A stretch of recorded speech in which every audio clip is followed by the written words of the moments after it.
그러나 예수님을 무시하고 죄를 지은 우리까지도 심판하지 않고 끝까지 사랑하셨습니다. 그러기에 우리는 천국의 역사에 동참하게 되었습니다.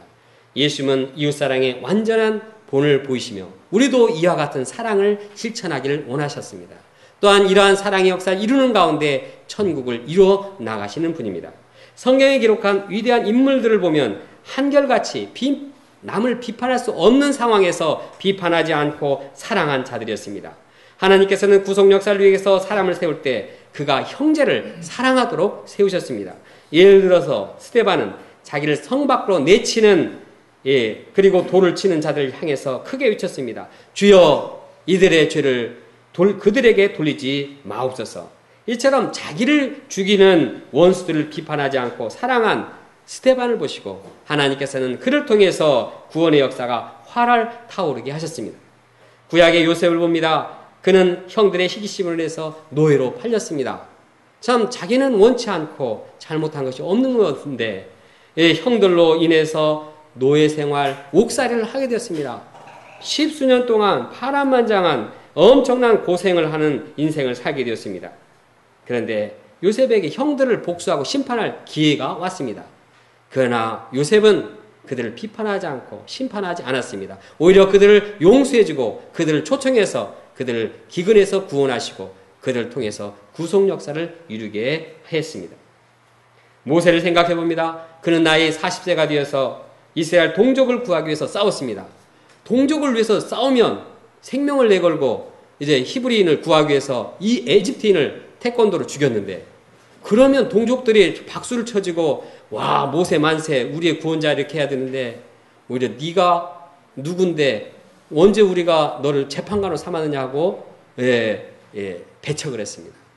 이 배척받는 모세의 마음이 어떻겠습니까?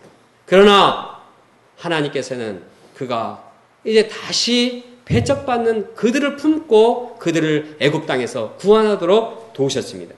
모세는 자기를 배척하던 동족을 심판하지 않고 사랑하며 출애굽의 역사를 감당했습니다. 다윗도 그럽니다. 다윗은 사울왕으로 인해서 사울왕이 죽이려고 이제 군대를 끌고 십수년 동안 쫓아다녔습니다. 다윗은 생명의 위기 가운데에서 돌아다니면서 심한 고통을 당해야 했습니다.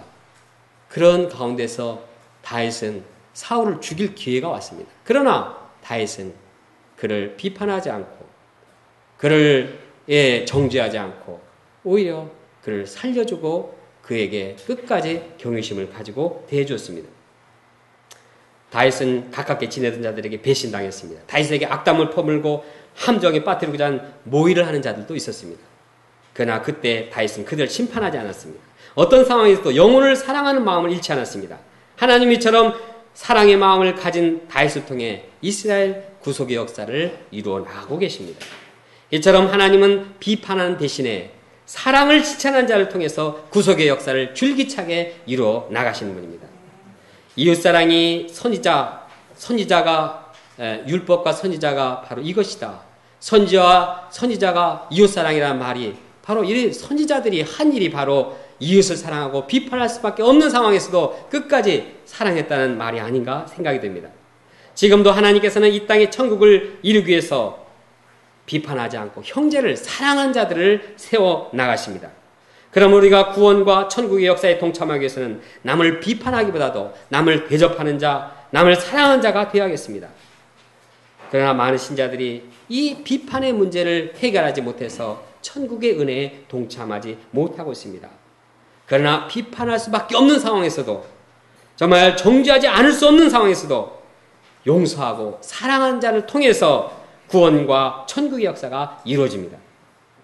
구체적으로 정의해 봅니다. 부부가 서로 비판하지 않고 상대방을 품고 사랑할 때 그 가정은 천국과 같이 변화됩니다.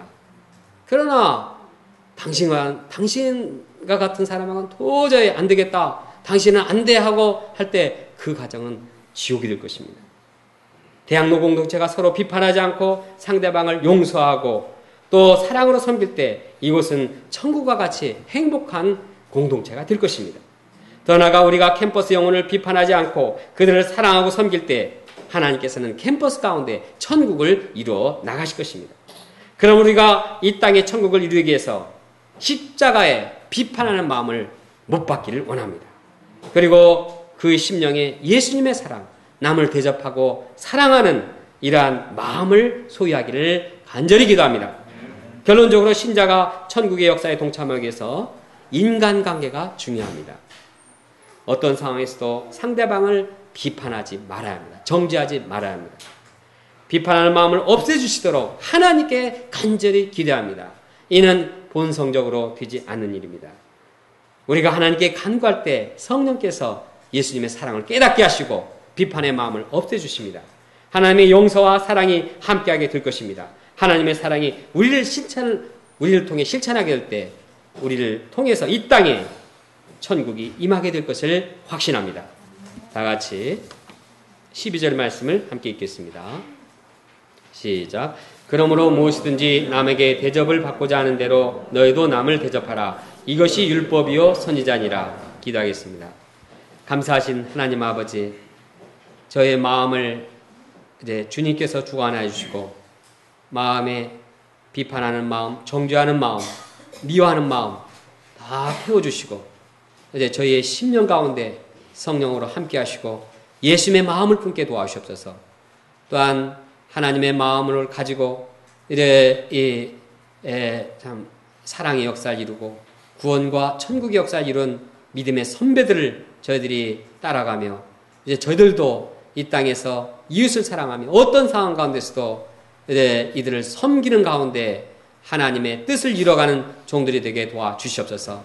특히 이제 저희들 가운데 캠퍼스 이제 재장성을 통해서 캠퍼스가 천국으로 참 변화되시도록 은혜를 베풀어 주실 것을 간절히 기도합니다. 하나님 아버지, 저희들이 어떤 영혼도 품고 사랑하는 이 예수님과 같은 마음을 허락하여 주시옵소서. 감사하며 예수님의 이름으로 기도합니다. 아멘.